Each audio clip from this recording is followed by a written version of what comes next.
ابو ہریرہ کہتے ہیں کہ یا رسول اللہ میں نے آپ کو یہ دعا پڑھتے ہوئے سنا، اللہم اغفر لی ذنبی، یا اللہ میرے گناہوں کو معاف کر دے، ووسع لی فی داری، میرے گھر کو میرے لیے وسیع کر دے، یعنی اس میں برکت ڈال دے، یعنی کہ میرے جو 5 مرلے کا کنال کا بنا دے، کنال کا اسے فارم ہاؤس بنا دے، نہیں، وسع لی داری، اللہ جس گھر کو وسیع کر دے نا، چاہے وہ 2 مرلے کا بھی ہو نا، وہ بادشاہوں کی طرح ہوتے ہیں، اس میں برکت ہوتی ہے۔ پھر کہا وبارک لی فی رزقی، اور میرے رزق میں برکت ہے۔ اللہ کی میں نے کہا ابو ہریرہ اس کے بعد بھی کچھ رہ گیا ہے؟ بس اس دعا کو پکڑ لو۔ اور ہم سبحان اللہ دیکھیں، ہم لوگ ایک دوسرے کے لیے دعا کر رہے ہوتے ہیں برکت کی، وداؤٹ ریئلائزنگ کہ ہم برکت کی دعا کر رہے ہیں۔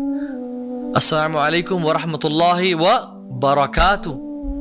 شادی جب کسی کی ہوتی ہے، بارک اللہ لک و بارک علیک و جمع بینکم فی خیر، برکت کی دعا کر رہے ہیں۔ ایول آئے سے بچانے کے لیے اللہم بارک، اللہم اغفر لی ذنبی، یا اللہ میرے گناہوں کو معاف کر دے، ووسع لی فی داری، میرے گھر کو میرے لیے وسیع کر دے، بارک لی فی رزقی، اور میرے رزق میں برکت ہے، اللہم اغفر لی ذنبی، یا اللہ میرے گناہوں کو معاف کر دے، ووسع لی فی داری، میرے گھر کو میرے لیے وسیع کر دے، بارک لی فی رزقی، اور میرے رزق میں برکت ہے، اللہم اغفر لی ذنبی،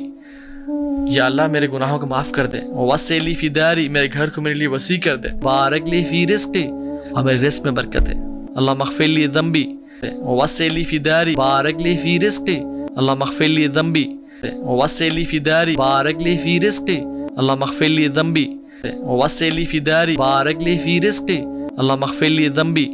ووسع لی فی داری، بارک لی فی رزقی، اللہم اغفر لی ذنبی،